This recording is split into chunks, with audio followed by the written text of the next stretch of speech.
Salut, c'est Benjamin, on se retrouve pour la deuxième partie des résultats du défi Voyage dans le temps avec vos illustrations. Il y en a eu encore quelques-unes depuis hier, donc il y en a eu une aujourd'hui et une hier, je crois, si je ne me trompe pas. Donc des personnes qui ont participé en retard, bon c'est pas bien grave, et je pense que la prochaine fois je serai peut-être un petit peu plus strict au niveau des délais, parce que si je vous donne un délai, c'est justement pour vous donner 2 semaines et pas plus, ou alors 10 jours et pas plus, justement pour faire en sorte que vous puissiez aussi être dans les conditions où vous devez avoir un temps défini pour faire votre image. Donc ça fait partie de l'exercice, donc la prochaine fois je pense pas que j'accepterai des retards. Mais en tout cas, pour ici, c'était pas grave et on va continuer tout de suite avec les prochaines illustrations. Alors, on s'était arrêté à Juliette Bellon qui a d'ailleurs réagi en disant un petit peu son histoire, donc je vais quand même vous l'expliquer. Elle a dit qu'en fait, on pouvait imaginer plusieurs choses. Soit que les gens du futur, donc les gens sur les dinosaures, sont venus dans le passé pour se faire la guerre entre eux et régler leurs comptes. Soit ils ont été chercher les dinosaures pour les ramener dans le futur. On peut imaginer plein d'histoires différentes. Ou c'était sympa d'avoir le commentaire en retour par rapport à la vidéo que j'avais faite hier. Et d'ailleurs, les autres aussi. Apparemment vous avez bien apprécié le fait que je partage mon avis sur vos images et parfois ça a pu vous aider, donc c'est vraiment cool parce que c'est le but. C'est pas seulement de faire une sorte de concours ou un défi, c'est plutôt de faire en sorte que moi j'arrive mieux à aussi à critiquer des images, à mieux analyser les choses et en même temps pouvoir vous aider pour que vous puissiez voir des choses que vous n'avez pas vues par manque d'expérience ou par manque de recul sur votre propre image. C'est possible aussi. Donc voilà, c'est aussi le but de ces défis là, c'est de faire un petit peu un partage par rapport à vos illustrations et pouvoir partager par exemple des avis mais aussi des critiques constructives, etc. Des choses pour qu'on puisse tous avancer. Donc on va passer à la prochaine illustration qui est celle de Keval. Je sais pas si on dit Keval ou Keval comme Kevin.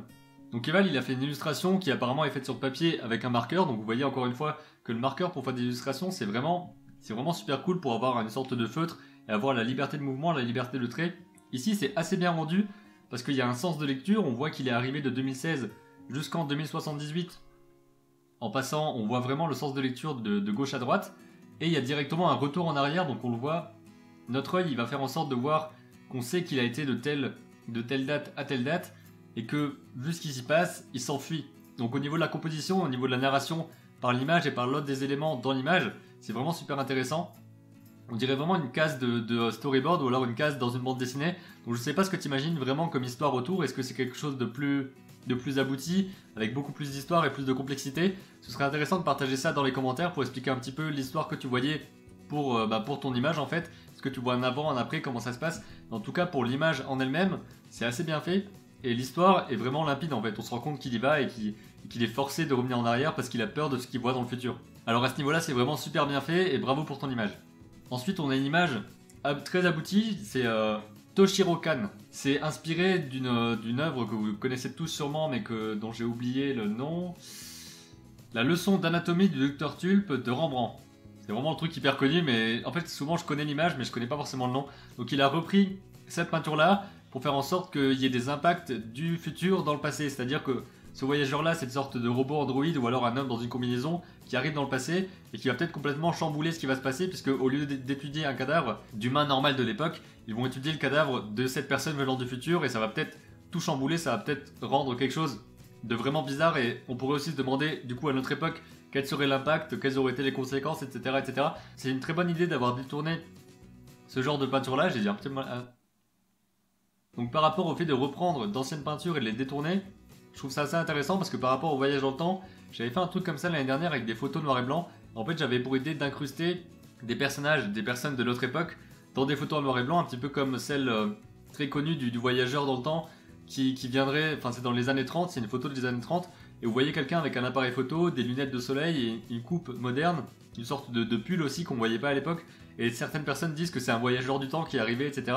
Donc parce que la photo est authentique, c'est juste qu'il y a des débats par rapport au fait, enfin comment est-ce que ces objets-là pouvaient exister en 1930, il y a plein de trucs comme ça plus ou moins crédibles, et c'est assez intéressant, pas forcément au niveau, il y a vraiment du voyage dans le temps, etc., mais plutôt au côté, du côté histoire, du côté narration.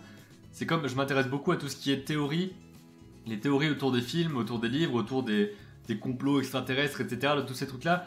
Pas que j'y crois en vrai, mais juste parce que c'est des histoires qui arrivent à marquer hyper facilement. C'est comme des légendes urbaines qui vont se répandre hyper rapidement. Et surtout les documentaires qui sont faits là-dessus sont souvent plein de conneries.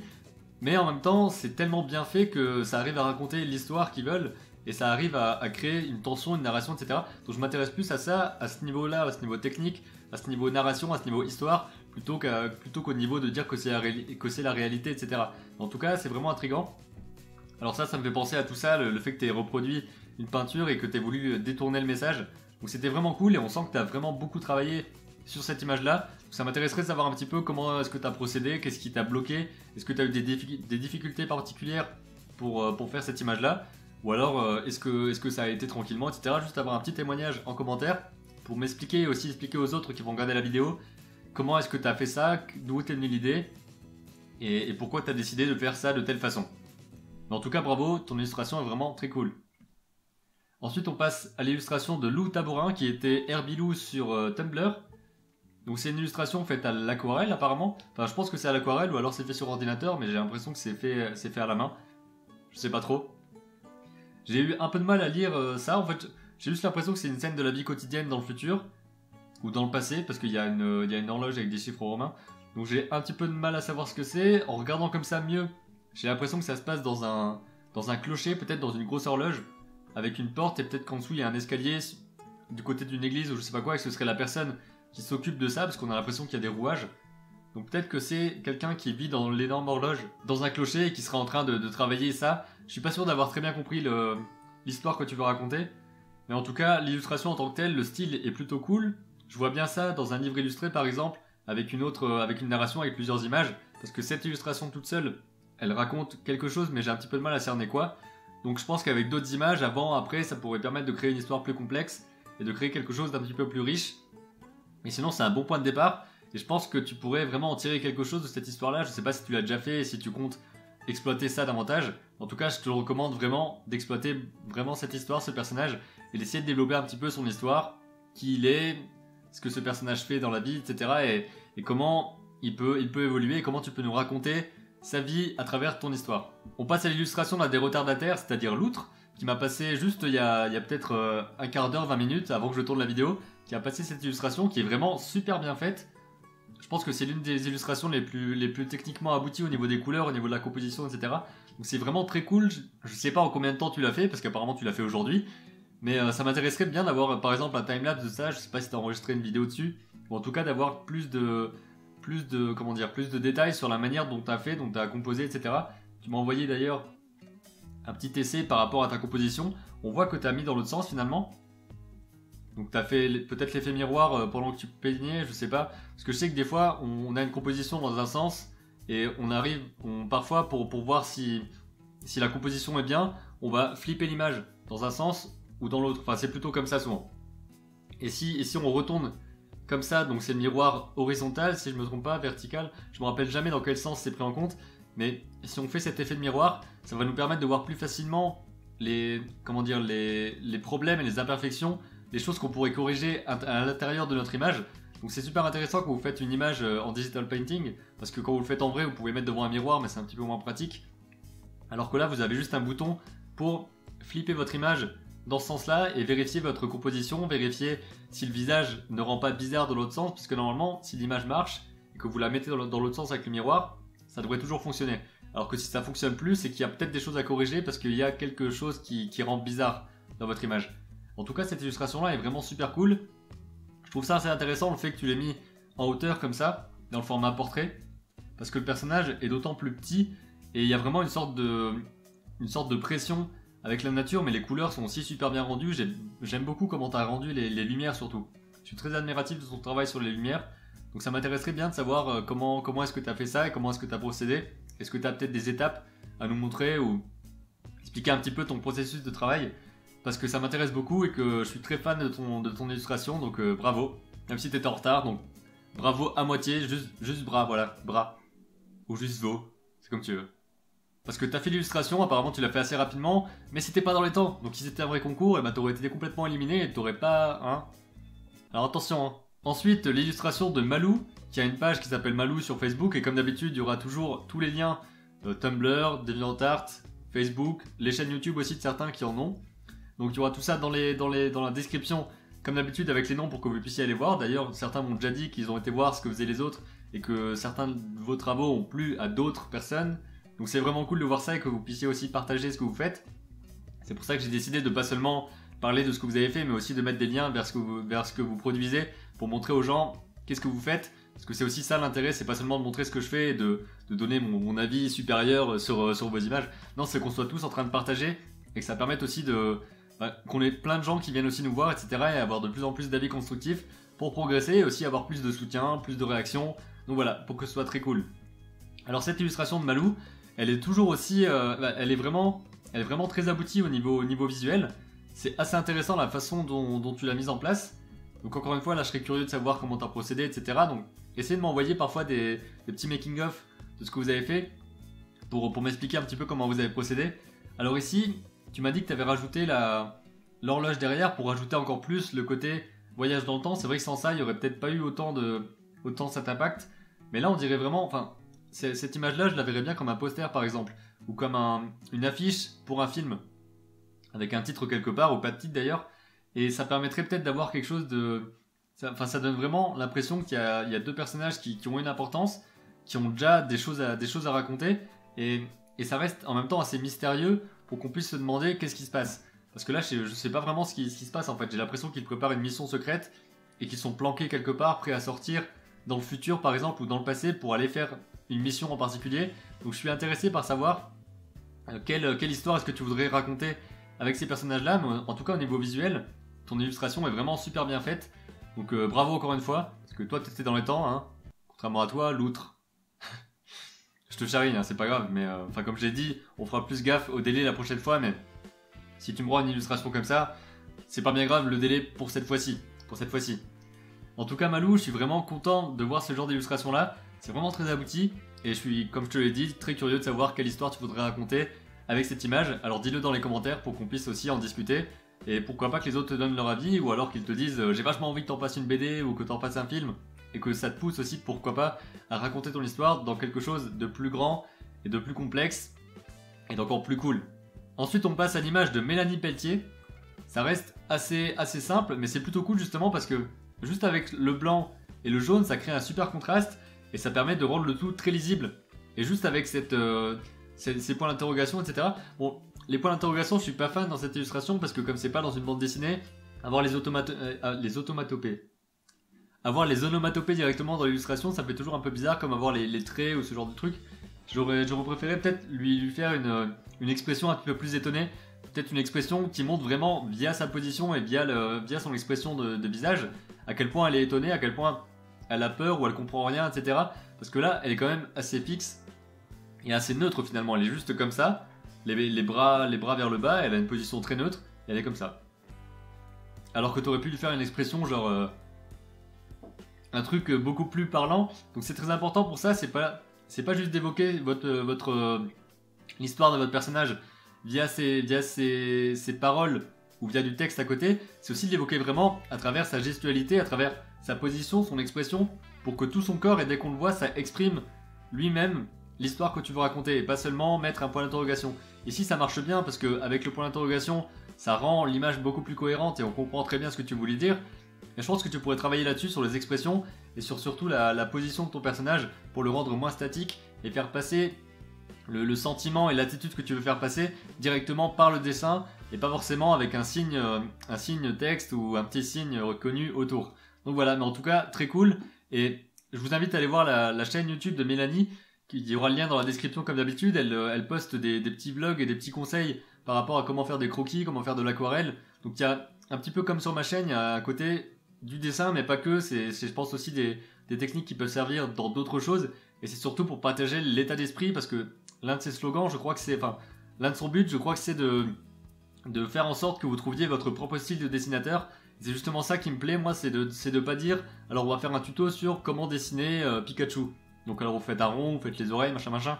Là, ce sera pas forcément intéressant, alors que si notre but, je pense qu'on a un but commun, Mélanie, c'est de faire en sorte que les personnes qui nous regardent vont avoir envie de dessiner elles-mêmes comme elles le veulent et finalement de devenir des créateurs indépendants, finalement, de faire des choses qui ressemblent pas aux autres et de trouver sa propre expression, sa propre manière de faire, sa propre manière de penser les choses. Donc c'est pour ça que sur ma chaîne par exemple, je vous invite pas à faire des dessins de telle ou telle manière, mais plutôt à avoir cet environnement créatif autour de vous et à créer cet état d'esprit, cet état de motivation, cet état de vous dire je dois être inspiré, ou alors je dois juste sortir mon carnet et dessiner tous les jours, faire de l'observation, etc. Je vous dis pas exactement quoi dessiner, je vous dis juste mon pourquoi est-ce que je dessine, comment est-ce que je dessine, pourquoi est-ce que je fais ça de telle façon, qu'est-ce qui me motive, qu'est-ce qui me booste, pour aussi vous booster vous à travers mes vidéos, à travers ce que je fais. et ça a l'air de marcher plutôt pas mal, donc je suis plutôt content.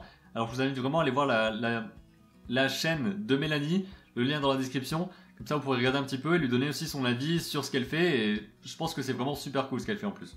Alors maintenant on passe à Miko Tank, qui a fait une illustration qui apparemment se rapproche d'une BD que je connaissais seulement de nom, qui s'appelle Dinosaure et Cadillac, si je me trompe pas. Je me rappelle plus le nom de l'auteur, mais je sais que j'ai déjà dû le voir dans une bibliothèque ou dans un magasin, etc. Mais je me suis jamais vraiment intéressé à cette BD, donc il faudrait peut-être que je regarde un petit peu de quoi ça parle, parce que j'ai vraiment aucune idée de ce que c'est, à part qu'il y a des dinosaures et des bagnoles, j'imagine. En tout cas, voilà, dans cette illustration, le dynamisme est assez bien fait. Encore un dinosaure, je l'ai pas précisé, mais encore un dinosaure. Il y en aura d'autres, d'habitude. S'il n'y avait pas de dinosaures, ce serait pas un voyage dans le temps, hein. C'est pas possible de faire sans dinosaures. Je veux dire, ce serait pas intéressant. Alors pour cette illustration, il y a plusieurs partis pris qui ont été pris. D'abord le format portrait, donc qui donne un côté plus couverture de BD justement, on dirait vraiment la couverture d'une BD, plutôt qu'une illustration avec un plan large, etc. Donc c'est quelque chose qui rappelle beaucoup l'univers de la BD, j'imagine. Bon, ce qui est un peu bizarre, enfin bizarre, c'est pas que c'est bizarre, mais c'est que la voiture est coupée, mais elle est coupée, mais juste un petit peu, c'est-à-dire qu'il y a juste un phare qui est plus là. Donc je pense que c'est un entre-deux qui aurait peut-être fallu voir autrement, parce que là, soit tu l'as coupé trop, soit tu l'as pas assez coupé. Parce qu'il aurait mieux fallu voir la voiture en entier, ou la couper beaucoup plus pour qu'il y ait presque un quart de la voiture qui soit hors du champ et qui simule un petit peu plus l'impression de vitesse. Alors qu'ici c'est un entre-deux et ça aurait pu être encore plus accentué avec ça. Mais c'est un détail que je te dis là par rapport à la composition, par rapport à ce que j'en pense aussi surtout. Tu peux être d'accord avec moi ou ne pas être d'accord avec moi. En tout cas voilà, et au niveau du dynamisme, il y a quelque chose qui est assez intéressant. Ça me rappelle forcément Jurassic Park parce que si je vois une voiture et un dinosaure qui court derrière, forcément ça va me rappeler ça. Donc voilà, c'était assez cool et je pense que je vais m'intéresser à la BD dont tu parles parce que je connais pas énormément de BD finalement et ça pourrait être assez cool d'en lire et d'essayer de découvrir un petit peu cet univers-là, même s'il y a énormément de choses à découvrir et que je peux pas tout lire, tout voir, tout écouter, etc. Mais je vais essayer de m'y intéresser et si tu as d'autres BD comme ça à nous conseiller, des références, des choses qui t'inspirent ce genre d'image-là, des auteurs par exemple qui t'inspirent au niveau graphique ou même au niveau juste de la narration, etc. N'hésite pas à nous le dire dans les commentaires et ce sera assez cool pour nous de regarder un petit peu, surtout si comme moi on connaît pas grand-chose en BD et ça nous permettra d'avoir peut-être plus de références et de voir un petit peu ce qui t'inspire et aussi de prendre connaissance de ces choses-là pour les lire et peut-être nous en inspirer nous aussi. En tout cas, merci pour ton illustration et vraiment cool pour le dynamisme et pour le dino qui est assez bien foutu, j'aime beaucoup sa pose et le côté très squelettique, on dirait presque un mélange de dinosaures et d'aliens. Donc c'est vraiment cool comme design. Ensuite on passe à l'illustration de Morgan in the Moon qui a un Instagram, je crois qu'elle a posté ça sur Instagram, donc le lien sera dans la description. Et elle m'a dit qu'elle n'a pas eu le temps de faire quelque chose de plus abouti que ce qu'elle aurait voulu. Enfin, de faire quelque chose d'aussi abouti que ce qu'elle aurait voulu. Mais ici je trouve qu'il y a déjà des partis pris intéressants, comme par exemple le fait d'avoir fait une vue de dessus. Parce que je crois que c'est la seule illustration que j'ai eue avec une vue de dessus comme ça. Donc c'est typiquement le genre de plan qui marche bien dans cette configuration-là, avec un laboratoire, quelque chose d'assez mystérieux et d'assez glauque qui est en train de se passer. Donc le côté, on est au-dessus, on est observateur et on observe ces expérimentations qui ont l'air assez étranges. On sait pas trop à quoi elles servent, on imagine, parce que comme on connaît le thème de voyage dans le temps, on imagine directement que ces personnes-là sont entraînées pour être voyageurs du temps, ou alors qu'ils sont récupérés du passé ou du futur et qu'on est en train de les étudier. Il y a plein d'histoires possibles. Je trouve que c'est vraiment bien d'avoir réalisé ce plan-là, parce que même si tu dis que le dessin n'est pas assez bien fait, etc., on comprend l'idée, et après si au niveau de la technique c'est pas encore ça, c'est pas bien grave, parce que par exemple au niveau de la perspective, les capsules avec les personnes à l'intérieur, soit tu les vois de dessus et elles sont comme ça, soit si elles sont comme ça, elles auraient dû être beaucoup plus accentuées au niveau de la perspective. Ça pour l'instant c'est pas bien grave, il faudra que tu fasses des exercices de perspective par rapport à ça, des exercices d'anatomie pour comprendre mieux comment dessiner les corps, etc. Mais là au niveau de la mise en scène, on comprend très bien ce que tu voulais dire, donc l'idée passe et c'est le principal. Après la technique, ça viendra à force d'entraînement, mais ça je me fais pas de soucis, parce que si tu t'entraînes bien et que tu sais quels exercices faire, etc., il n'y aura pas de soucis. Donc si cultive aussi cette idée-là, cette idée de savoir mettre en scène tes images, de savoir créer des cadrages intéressants, des cadrages originaux, parce que je pense qu'une histoire, même si le dessin est finalement pas bien fait entre guillemets, mais si la mise en scène a quelque chose d'intéressant, que le plan est original ou qu'il est juste parfait pour raconter ce que tu veux raconter à travers cette image, à ce moment-là ça marchera forcément. Et après la technique ce sera entre guillemets un bonus, même si ça fait partie du tout, et le cadrage n'est pas complètement à dissocier de la technique, mais ça va être intéressant d'avoir ces deux aspects-là forcément, de pas avoir seulement la technique et de pas faire des dessins hyper bien faits, hyper réalistes ou quoi que ce soit, avec des cadrages qui n'ont rien à voir, ou alors des choses qui sont vraiment maladroites ou qui racontent rien, ou alors juste avoir des choses qui racontent beaucoup de choses, mais sans technique particulière, sans compétences particulières. À ce moment-là, moi je préférerais grandement le côté histoire plutôt que le côté technique, s'il fallait en choisir un. En tout cas, tu peux cultiver les deux. Et bravo pour ton illustration. J'ai beaucoup aimé l'originalité de ta mise en place, etc. Donc c'était plutôt cool. Ensuite, Salomé Aki qui m'a envoyé une photo d'une feuille. Bon, c'est un peu dommage parce que apparemment l'appareil photo n'était pas de bonne qualité, donc peut-être que ça a été pris avec un téléphone portable et que le point de focus n'a pas été fait au bon endroit. Donc c'est flou, c'est dommage. Mais en tout cas, l'idée de base est assez bonne à mon avis. Donc il y a un côté un petit peu comme dans l'illustration de l'oignon sauvage avec la différenciation dans une même image de différentes époques. Sauf que là, il y a un côté très tranché dans la composition, ça fait vraiment une sorte de croix. Au milieu directement, on a la personne, donc, qui d'ailleurs est en train de faire un signe de croix. Et là, il y a la ligne horizontale avec les trois époques différentes, donc passé, présent, futur. Et c'est une composition qui est assez franche, qui est assez nette. Et ça permet d'avoir une grille de lecture directement dans l'image, même si c'est pas très original finalement, c'est assez franc. Et on peut voir ici directement l'histoire que tu voulais raconter avec cette personne, soit qui contrôle le passé, le présent et le futur, soit qui s'apprête à voyager dans le passé, dans le présent ou dans le futur, soit qui contrôle, qui peut tout voir, etc. Donc l'histoire est compréhensible, mais je pense que tu aurais pu améliorer au niveau du cadrage. Essaye peut-être de lire plus de bandes dessinées, de voir plus de films, et surtout d'essayer d'étudier comment les choses sont mises en place. Ça pourra sûrement être intéressant par rapport à tes propres cadrages, et pour pouvoir raconter ce même genre d'histoire, mais avec des cadrages peut-être plus originaux et plus aboutis. En tout cas, bravo pour ton dessin, t'as réussi à relever le défi, donc c'est très cool. J'arrête pas de dire que tout est cool, mais c'est vrai, c'est cool quoi. Wow, 25 minutes de vidéo. Ensuite, on a l'illustration de Sean Breaker. Je pense pas que ce soit ton vrai nom dans la vie, à part si t'habites en France et que tu t'es fait appeler par tes parents Sean Breaker. Ce serait super badass, mais je pense pas que ce soit ça. En tout cas, ton illustration, elle m'a fait directement penser à une sorte de jeu vidéo, avec un côté très jeu de plateforme. J'imagine directement un personnage en train de sauter sur les différents îlots, en train de devoir péter la gueule au monstre, au boss final. Donc je pense que c'est le côté aussi format portrait, et on a directement l'œil, le regard qui monte comme ça. Donc je pense qu'on imagine directement quelqu'un qui est en train de sauter pour aller jusqu'au boss final. Je sais pas si le côté jeu vidéo était prévu au départ, si t'avais l'intention de faire ce genre de choses là. En tout cas, c'est ce que ça m'a inspiré. Et ça reste assez simple parce que t'as décidé de pas mettre trop de traits. Donc c'est bien surtout parce que tu t'es pas perdu, je pense, dans trop de gribouillis partout. Peut-être que tu sais que tu maîtrises pas encore cette technique là. Alors t'as préféré rester assez simple et assez sobre dans ton trait, donc ce qui rend le tout beaucoup plus lisible. Donc ça c'est une bonne chose. Et le tout est assez blanc quand même. C'est-à-dire que t'as pas rajouté énormément d'éléments. Mais là je pense pas que c'était forcément nécessaire. J'aurais bien vu de la couleur avec, par exemple. La couleur du ciel, la couleur des îles et la couleur du monstre. Je pense que ça aurait pu, pour le coup, ajouter beaucoup d'impact à ton image de la faire en couleur. Donc à toi de tester si tu veux essayer ce genre de choses. Mais en tout cas, bravo pour ton image. Ça m'a vraiment fait penser à un jeu vidéo directement, même avec la guêpe ou l'abeille, je sais jamais, qui est en train de voler. On imagine directement les ennemis qu'on doit abattre, etc. avant d'aller au boss final. Donc je sais pas si c'était ton idée de faire ça comme un jeu vidéo, mais en tout cas c'est ce qui en ressort là quand je le regarde, et bah ça me plaît assez. Ensuite on passe à l'illustration de Spao Arce, je vais dire comme ça maintenant, hein, qui a encore une fois fait un dinosaure. Il doit en avoir 5 ou 6 je pense dans les 25 participations, donc finalement c'est pas énorme, mais ça y est quand même beaucoup de dinosaures. Donc encore une fois j'aime beaucoup ton style graphique qui a un côté très, je sais pas, très tranché, un côté très bam, noir, blanc, rouge. C'est parti. Je pense que t'as vraiment quelque chose au niveau de la composition. Il y a quelque chose de très mystérieux, on dirait une affiche, soit une affiche de film, soit une affiche de jeu, soit une affiche de propagande même. Parce que ce côté rouge, blanc et noir, ça fait quelque chose de très frontal, de très brutal. On dirait presque une affiche de propagande de ces personnages mystérieux là qui seraient des contrôleurs du temps et qui diraient venez avec nous, on va aller chercher des dinosaures. Ou alors faites gaffe, parce qu'on a des dinos et que si vous nous faites chier, on vous pète la gueule. Qu'est-ce qu'ils sont grossiers les mecs du futur. En tout cas, encore une fois, je te le dis, je suis fan de ton style graphique, c'est vraiment quelque chose d'impactant, de brut quoi, et c'est vraiment super cool. J'aimerais bien savoir un petit peu comment tu procèdes, donc n'hésite pas à mettre des images de ton procédé, c'est-à-dire les images à feuille blanche, ça sert un petit peu à rien, mais les images des étapes en fait. Est-ce que tu traces d'abord tout au noir, puis tu mets tout en couleur ensuite? Comment est-ce que tu procèdes? Est-ce que tu fais d'abord un dessin à la main, etc.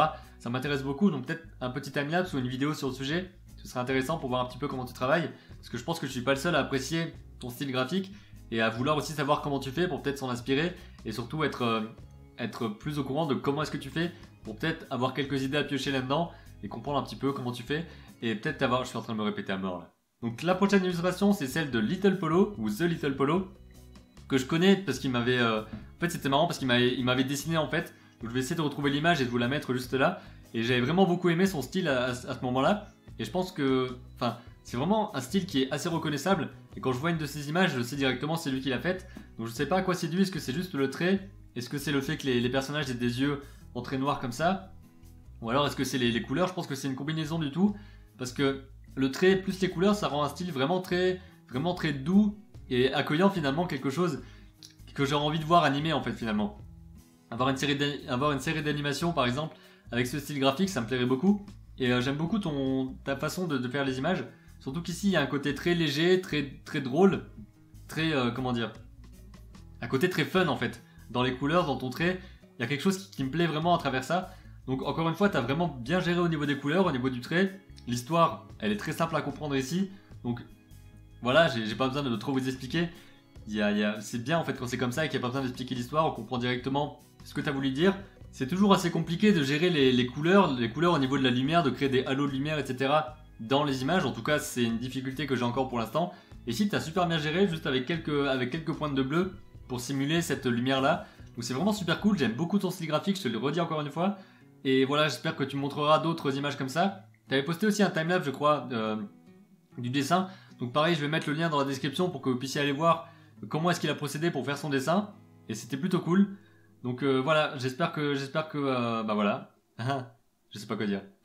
Je vais suivre ce que tu fais en tout cas, n'hésite pas à poster d'autres vidéos sur ta chaîne parce que ce sera assez intéressant de voir un petit peu d'autres illustrations que tu fais. Peut-être d'avoir des vidéos aussi qui expliquent comment tu procèdes, ce que tu fais, pourquoi tu le fais, qu'est-ce qui t'inspire. Et ce serait vraiment cool parce que tu as un style vraiment particulier, en tout cas à mon avis. Et ça me plaît, j'ai envie d'avoir plus finalement. Donc fais-en plus. Fais-en plus. Non, je suis pas agressif. Ensuite, on passe à l'image de Bloodstream qui s'appelle Karakou 2 sur DeviantArt. Donc je sais pas trop, Karakou, Bloodstream, je sais pas. Donc je t'avais déjà dit que j'aimais bien ton illustration, mais les autres vous le savez pas donc je le redis. J'aimais bien ton illustration et j'aimais surtout le cadrage en fait, le fait que le personnage soit tout petit parce que tu l'as vraiment mis en contre-plongée. En plongée je veux dire. Tu l'as mis en plongée, ce qui fait que le personnage est vraiment rapetissé face à cette immense tête de lapin. Donc au niveau du cadrage et au niveau de la mise en scène, c'est très cool. Par contre, au niveau de l'image en elle-même, je pense que ça manque un petit peu de finition. Et ça reste encore assez brut au niveau du trait. Et peut-être que tu aurais quelque chose à travailler davantage au niveau de la lumière, au niveau de l'ambiance. Parce que là, tu as quand même réussi à bien gérer la lumière avec cette grosse tête rose-violet qui éclate devant nous. Donc ça rend vraiment super bien. Et je pense que tu peux encore vraiment t'améliorer au niveau de la technique, au niveau du rendu des textures, au niveau du rendu des formes et des lumières et de toute ta scène en fait. Mais sinon, au niveau de l'histoire, ça rend plutôt bien. Tu rends très bien le côté mystérieux, le côté exploration aussi. On a vraiment l'impression d'être arrivé devant ça et de pas savoir ce que c'est. Est-ce qu'on s'aventure là-dedans? Qu'est-ce qui se passe en fait? Il y a vraiment une impression de mystère. Et je pense que tu as vraiment bien géré sur ce niveau-là. Donc voilà, bravo pour ton illustration. Et j'espère que t'en feras d'autres et que tu vas t'améliorer de plus en plus. Donc travaille aussi ton observation, je le dis tout le temps, pour comprendre un petit peu mieux comment gérer tes formes, comment gérer les volumes que tu veux créer.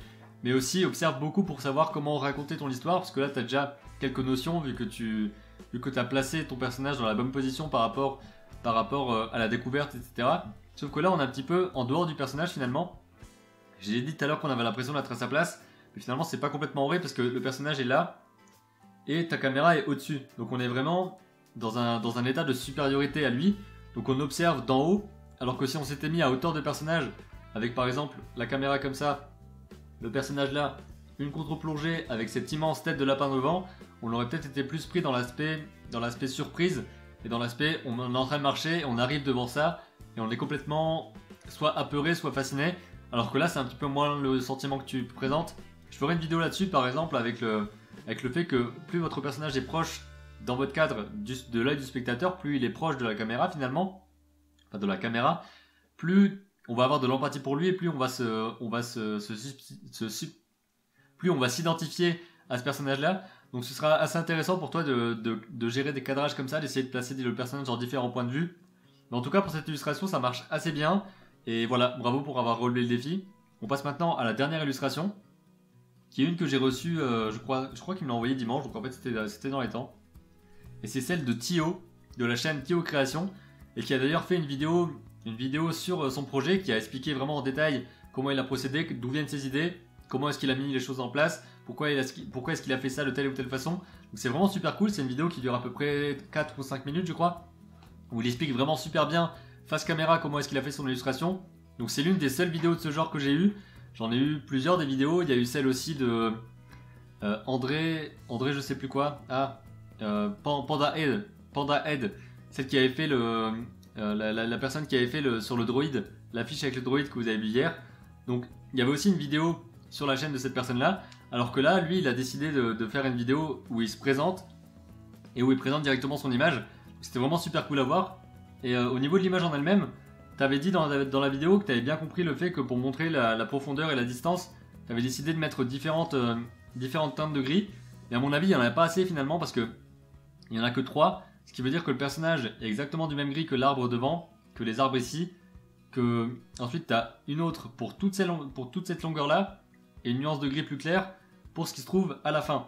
Donc je pense que tu aurais pu différencier beaucoup plus tout ça, par exemple en mettant le lapin plus en blanc avec quelques nuances de gris, etc. L'arbre devant peut être beaucoup plus foncé, pour rendre ça un petit peu plus accrocheur et que le personnage ressorte davantage, parce que là il se fond un petit peu dans le décor et c'est un petit peu dommage. Je pense que tu aurais pu le faire ressortir beaucoup mieux. Dans la vidéo, tu dis également que le personnage est devenu beaucoup trop humanisé, parce que c'était un lapin que tu voulais rendre un petit peu plus humain, mais peut-être pas à ce point. Donc, je vois ce que tu veux dire à travers ça.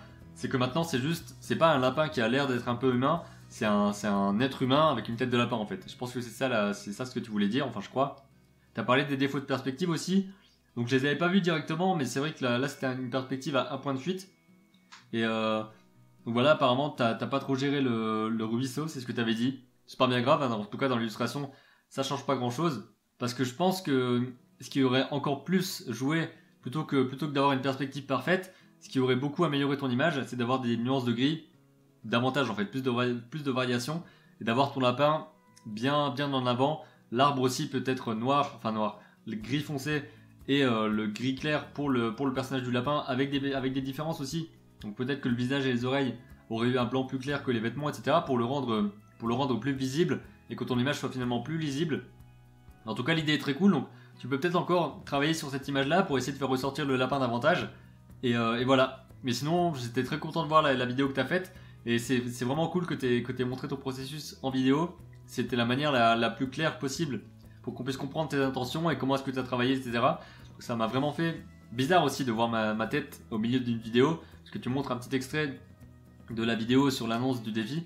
Mais en même temps, c'était vraiment cool. Donc il y a le lien dans la description, comme pour tous les autres d'ailleurs que je viens de présenter.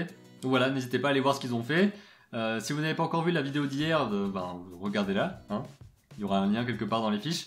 Et surtout, j'espère que ce défi vous a plu. J'ai vraiment du mal à parler. J'ai souvent du mal à parler en fait. Il faudrait peut-être que j'aille voir quelqu'un. J'espère que ce défi vous a plu. Il y a eu 25, 26, 27, je sais plus, participations. Donc ça fait vraiment pas mal de monde, parce que je sais plus combien on avait au premier. Et il devait y avoir une dizaine de personnes. Donc il y a peut-être 2 à 3 fois plus de personnes qui ont participé cette fois-ci. Donc c'est vraiment super cool de voir à quel point vous êtes motivé par ça, à quel point vous avez envie de faire des images et de raconter des histoires.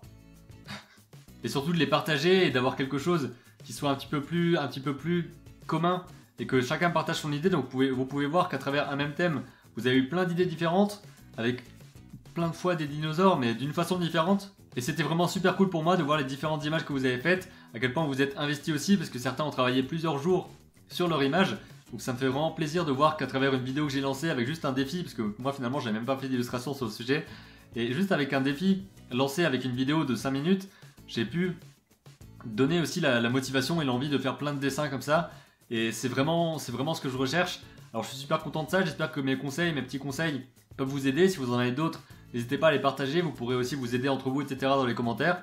N'hésitez pas à me dire ce que vous en avez pensé, si vous avez d'autres idées pour de prochains défis, des défis d'animation éventuellement, mais je suis pas sûr de faire ça. Ou alors d'autres défis d'illustration, ou des thèmes en particulier, ou alors peut-être un défi vraiment particulier que vous aimeriez faire, et que vous aimeriez peut-être que je lance sur la chaîne. Donc n'hésitez pas à partager toutes vos suggestions dans les commentaires, et on pourra discuter de tout ça. J'espère que la vidéo vous a plu, c'était très long, ça dure plus d'une demi-heure.